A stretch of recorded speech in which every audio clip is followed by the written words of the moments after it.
मित्रांनो, श्री स्वामी समर्थ. कसे आहात सगळे? छानच असाल अशी मी अपेक्षा करते. तुम्हाला व तुमच्या गोड परिवारास आजचा दिवस आनंदात जाओ ही स्वामींच्या चरणी प्रार्थना करते.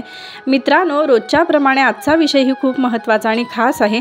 होळीबद्दल मी तुम्हाला माहिती देणार आहे. होळी साजरी कशी करावी, होळीच्या दिवशी आपल्याला खिशात कोणत्या अशी गुपचूप गोष्ट वस्तू आपल्याला ठेवायची आहे, त्यामुळे होणारा चमत्कार आपल्याला पाहायला मिळेल आणि आपल्या जीवनात चांगले बदल त्यामुळे घडतील, हे 100% मी तुम्हाला सांगते. शिवाय होळीच्या अग्नीत कोणत्या अशा वस्तू आपल्याला टाकायच्या आहेत जेणेकरून आपल्या उद्योगधंद्यात वाढ होईल, नोकरीत यश, प्रगती, मान सन्मान मिळेल, बाहेरची बाधा, आर्थिक समस्या यावर रामबाण उपाय असे मी तुम्हाला छोटे मोठे असे काही उपाय सांगणार आहेत. त्यामुळे व्हिडिओ नक्की शेवटपर्यंत पहा.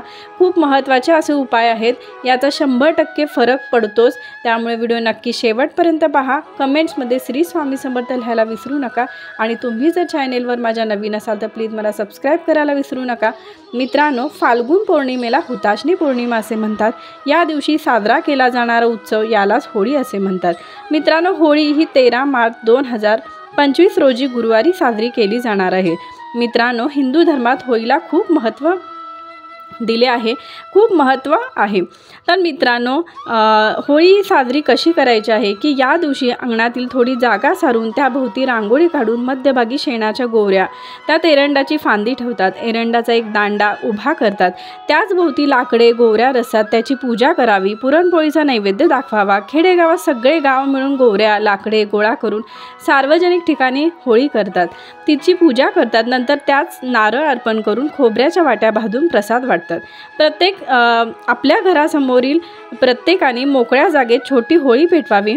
शहरात असाल तर आपल्या जागेत मोकळ्या जागेत छोटी अशी होळी आपल्याला पेटवायची. 5 गवऱ्या मिक्स करून थोडीशी लाकडं गोळा केली तर छान अशी छोटीशी होळी होते. नंतर हातात पाणी घेऊन मी व माझे कुटुंब यांना सुख शांती मिळावी म्हणून होळीचे पूजन करावे असा संकल्प करावा. त्यानंतर घरातील वित्सवाने होळी पेटवावी, त्याची पंचोपचार पूजा करून नैवेद्य दाखवावा.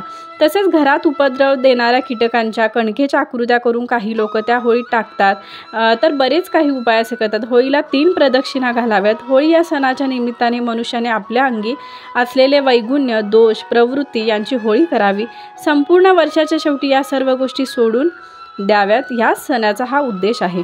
तर मित्रांनो, पहिला असा उपाय मी तुम्हाला सांगणार आहे की होळी दिवशी जेव्हा आपण होळीला पुरणपोळीचा नैवेद्य दाखवतो त्याचबरोबर आपण 11 लवंगा घ्यायच्या आहेत. लवंगा ह्या तुटक्या वगैरे नसाव्यात, व्यवस्थित असाव्यात. 11 लवंग घ्यायच्या आहेत, 7 बत्तासे घ्यायचे आहेत. तसेच त्याचबरोबर 7 किंवा 11 विड्याची पाने घ्यायची आहेत. तुम्हाला 7 विड्याची पाने चालतील किंवा 11 विड्याची पाने मिळाली तर अधिकच उत्तम.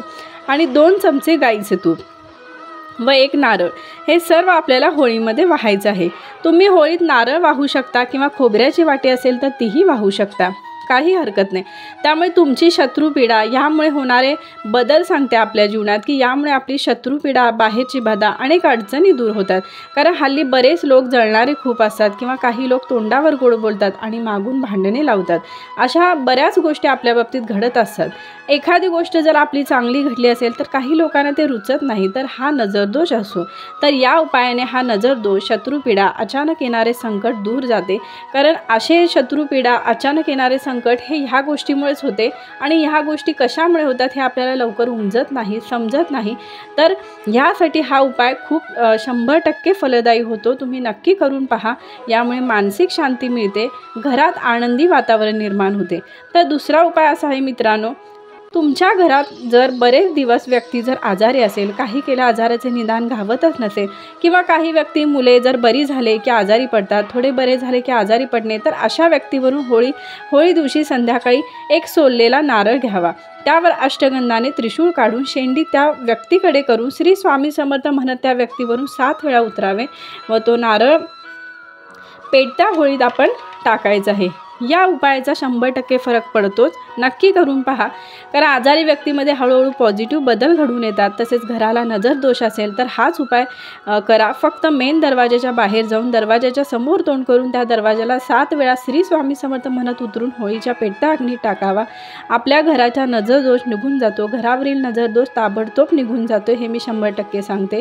तिसरा उपाय असा आहे की मैत्रिणींनो, मित्रांनो, होळी दिवशी सकाळी थोडेसे 5 किंवा 7 दाणे काळे तीळ घ्यायचे आहे व काळ्या रंगाच्या कपड्यात घेऊन बांधावे ते काळे तीळ व होळीचा संपूर्ण दिवस ती पोडगी तुमच्या खिशात ठेवावी। हे करावे पुरुषांनी व महिलांनी स्वतःजवळ ती पोडगी ठेवायची आहे। तुम्ही कुठल्याही पद्धतीने आपल्याजवळ महिलांनी ठेवायचं आहे, कारण यामुळे तुमच्यातील नकारात्मकता, यामुळे येणारे तुमचे आजारपण, चिडचिड, वाईट बाधा, करणी बाधा, नजर दोष सगळे निघून जाते। तुमच्या शरीरातील ही नकारात्मकता ते काळे तीळ खेचून घेते।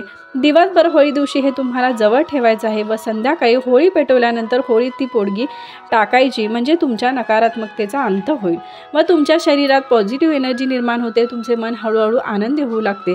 हे करून पहा, तुमच्या शरीरातील बदल आपोआप तुम्हाला चांगले घडलेले दिसून येतील। मित्रांनो, चौथा उपाय असा आहे की उद्योगधंद्यासाठी, बिझनेससाठी, नोकरीत यश, प्रमोशन भेटण्यासाठी एक महत्त्वाचा उपाय असा आहे की 11 गोमती चक्र घ्यायचे आहेत।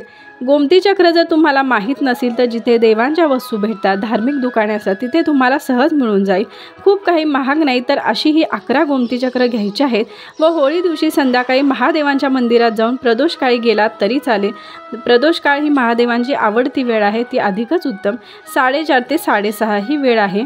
तर प्रदोष काळ महादेवांना प्रिय आहे। अशा वेळी महादेवांच्या मंदिरात जाऊन महादेवांच्या पिंडीवर हे गोमती चक्र वाहायचं आहे। महादेवांच्या मंदिरात जाताना आपण एकट्यानेच जायचं आहे, कुणाला बरोबर घेऊन जायचे नाही, कारण ही तुमची इच्छेसाठी तुम्ही केलेलं आहे। त्यामुळे महादेवाच्या मंदिरात प्रदोषकाळी आपण हे 11 गोमती चक्र घेऊन जायचे। गोमती चक्र वाहताना ओम नमः शिवाय असे म्हणावे व वाहावे व महादेवांना प्रार्थना करावी की माझ्या व्यापारात, उद्योगधंद्यात आर्थिक वाढ हो, नोकरीत प्रमोशन मिळो अशी प्रार्थना करा। हा उपाय खूप जबरदस्त आहे, याचा फरक नक्की पडतो। या उपायाने अनेकांच्या इच्छा पूर्ण झाल्या आहेत। मित्रांनो, ज्या महिला गरोदर आहेत, गरोदरपणी आई जे करते, बघते, वाचते, ते सगळे संस्कार बाळावर पडतात। पण ज्या कोणी गरोदर महिला आहेत ना, त्यांनी होलिका दहन पाहू नये, होळीची पूजा करू नये, होळी दिवशी गरोदर महिलांनी बाहेर पडू नये, होळीची परिक्रमा करू नये। असे केल्याने त्या आईला व पोटातील गर्भाला चांगले नसते। या गोष्टीची काळजी घ्या। मित्रांनो, होळी हा सण वेगवेगळ्या प्रांतात आजही वैविध्यपूर्ण पद्धतीने साजरा केला जातो। हे विशेष यावरून भारतीयांच्या संस्कृतीची कल्पना येते। तर मित्रांनो, जेव्हा आपण होळी पेटवून घरी येतो ना, ही सगळ्यात महत्त्वाची गोष्ट आहे मित्रांनो, मैत्रिणींनो, की जेव्हा आपण होळी पेटवून घरी येतो ना, तेव्हा मागे वळून पाहू नये, कारण आपण आपल्या नकारात्मकतेचा अंत केलेला असतो आणि त्यासाठी ते मागे वळून पाहू नये, हे खूप चुकीचं आहे। डायरेक्ट होळीची पूजा झाली की आपल्या घरी यावे व मागे वळून पाहू नये, या गोष्टीची काळजी घ्या। आणखीन काही प्रश्न असतील तर मला नक्की कमेंट्समध्ये कळवू शकता। एवढे बोलण्याचा मी प्रामाणिक प्रयत्न केला आहे। व्हिडिओ आवडला असेल तर प्लीज लाईक करा, शेअर करा, सबस्क्राईब करा। वेळात वेळ काढून तुम्ही माझा व्हिडिओ पाहिल्याबद्दल तुमचे खूप खूप धन्यवाद। श्री स्वामी समर्थ।